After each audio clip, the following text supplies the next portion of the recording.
It is a rare summertime special election with only one statewide issue on the ballot. Supporters of issue one say it's simple. It's too easy to change the Constitution at 50% plus one.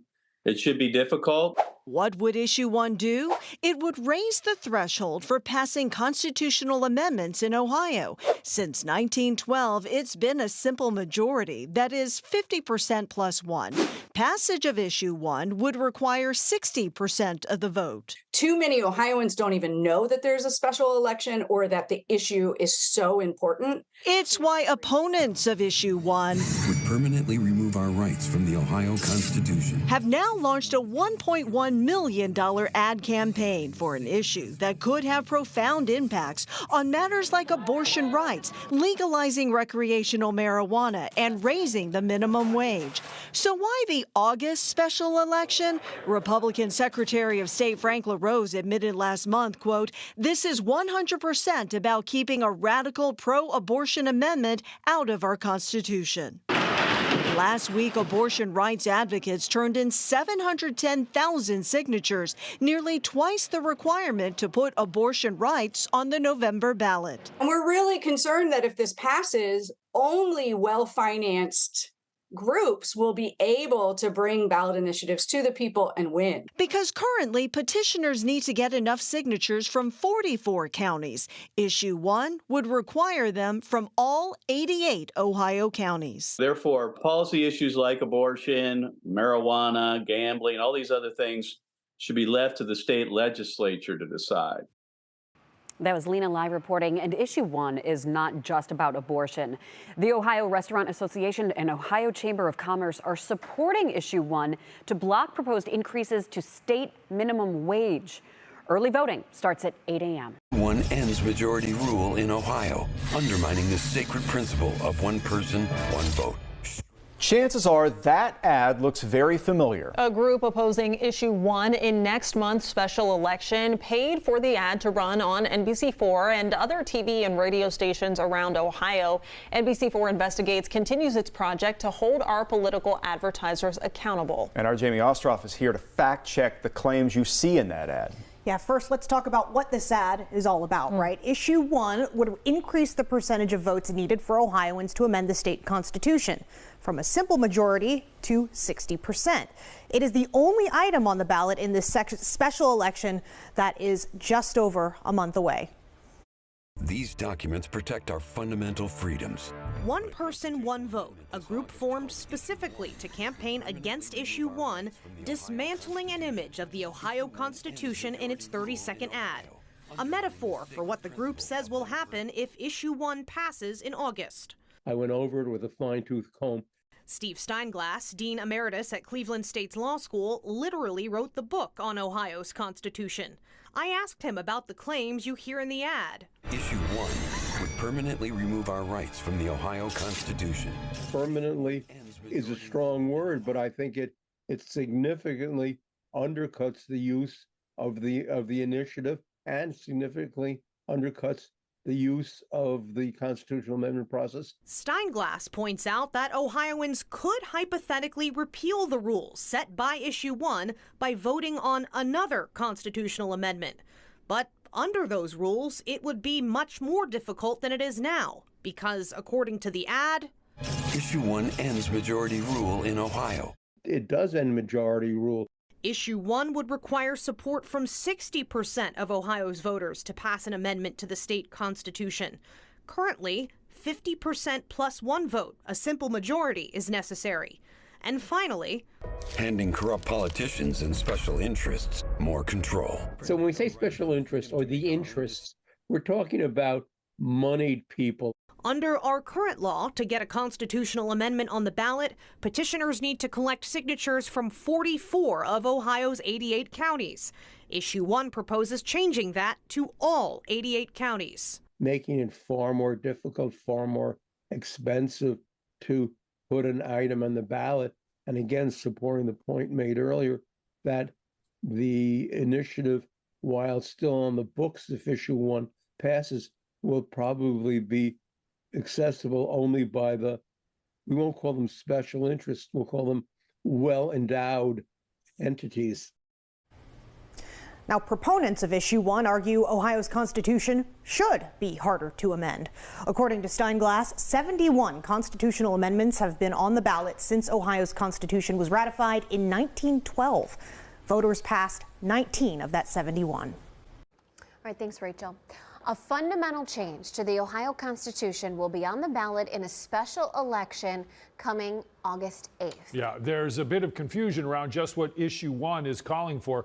19 Data journalist Jeff Slauson is here to kind of clear this up so we know exactly what we're voting for or not voting for. I mean, this is a big deal. And this being on a mid-year election in a mid-year is bizarre and, to be honest, pretty bad when you consider just how many people should actually be voting in this. August 8th, that is the date of this special election. We've seen special elections before, but typically it's not for an issue, it's for a candidate. What exactly is this issue? Well, currently, if there is a vote for a constitutional change here in the state of Ohio, all that it needs to pass is 50% of the vote plus one person. The change would be fairly drastic, making that now 60%. This Issue 1, which is what it's been deemed here, would require, if passed, 60% of the vote to have a change in the Constitution. Only 2 other states in the United States have this strict of a regulation placed on a constitutional change. Now, for those that are for this, which is the Republican-led House and Republican-led Senate in Columbus, they say that this is needed to basically make it so the Constitution will stay the way it is. But those that are against it claim it won't let the Constitution improve or move forward. We spoke with the mayor of Akron a couple of days ago about this, and he basically said that 60% is just far too high of a threshold and doesn't accurately represent democracy.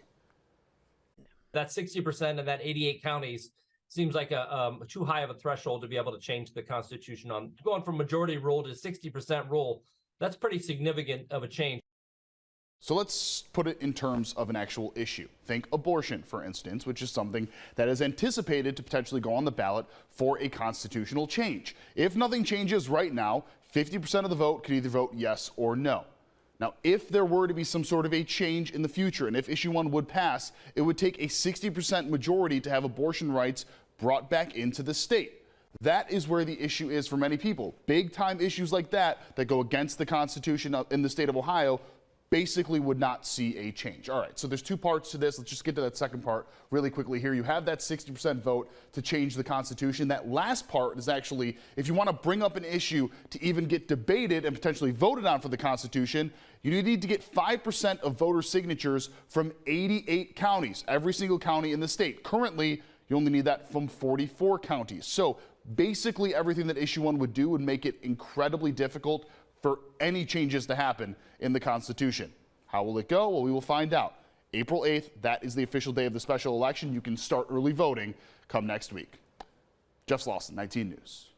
August 8th, thank you so much, Jeff. I appreciate that. 19 News, first at 4, just getting started.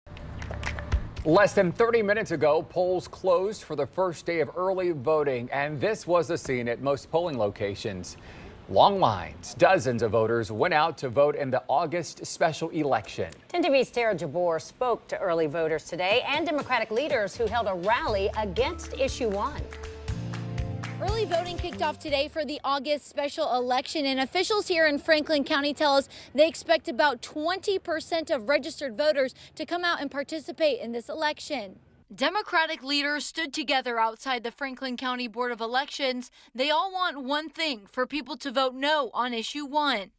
This is the greatest affront to democracy in the state of Ohio's history, and the most important thing that you have ever voted on in your entire life. Make no mistake about it. Mayor Andrew Ginther says putting Issue 1 on the ballot is bad for workers, women, and the democracy. He believes the people of Ohio won't let it pass. This attempt to take away the will of the people, voters' rights. It's undemocratic. House Minority Leader Allison Russo says the special election is about reproductive rights. In November, abortion may be on the ballot for Ohio voters to decide.